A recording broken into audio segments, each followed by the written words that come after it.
أعوذ بالله من الشيطان الرجيم بسم الله الرحمن الرحيم اللهم عجل لوليك الفرج.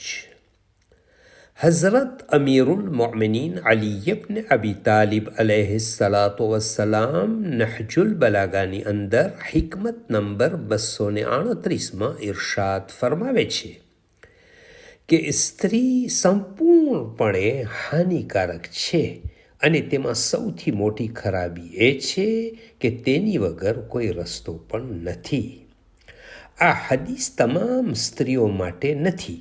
જે સ્ત્રીઓ સારી નથી તેના માટે ઇમામ અલી અલૈહિસ્સલામે ફરમાવ્યું છે. જે સ્ત્રીઓ સારી નથી હોતી તે પોતાના સાથે બીજાઓને પણ મોટું નુકસાન પહોંચાડે છે. તેમની નજરમાં ફક્ત દુનિયાદારી અને પોતાની ઈચ્છાને પૂરી કરવું જ હોય છે અને આખિરતનું કોઈ મહત્વ નથી હોતું. તેમનો મકસદ ફક્ત દુનિયા મળી જાય અને તે દુનિયા માટે કોઈ પણ રસ્તો ઇખ્તિયાર કરી લે છે. ઇતિહાસમાં એવી સ્ત્રીઓનું લાંબુ લિસ્ટ છે. તેમાંથી ઇમામ હસન અલૈહિસ્સલામને ઝેર આપનાર, જનાબે હમઝાનું જીગર ચાવનાર, જંગે જમલમાં ઇમામ અલી અલૈહિસ્સલામની સામે જંગના મેદાનમાં આવનાર, તે સિવાય નજર કરીએ તો નબી સલ્લલ્લાહુને સતાવનાર પણ અમુક સ્ત્રીઓ હતી. અને ઇતિહાસમાં અમુક સારી સ્ત્રીઓ પણ જોવા મળે છે. તેમાં મહાન સ્ત્રીઓમાં ખાસ 4 નામ પયગંબરે સલ્લલ્લાહુ અલૈહિ વસલ્લમે બયાન ફરમાવ્યું છે. જનાબે ફાતિમા ઝહરા સલામુલ્લાહ અલૈહા, જનાબે ખદીજતુલ કુબરા અલૈહા સલામ, જનાબે મરિયમ અલૈહિસ્સલામ અને જનાબે આસિયા અલૈહિસ્સલામ.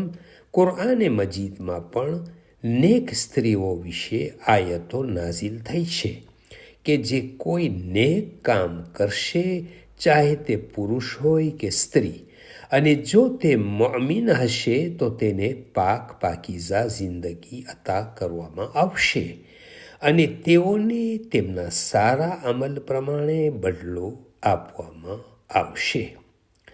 બીજી એક આયતમાં પણ આવ્યું છે કે જે પુરુષ કે સ્ત્રી અલ્લાહને વધારે યાદ કરશે, અલ્લાહ તેને માફ કરશે અને તેઓને મોટો બદલો આપવામાં આવશે.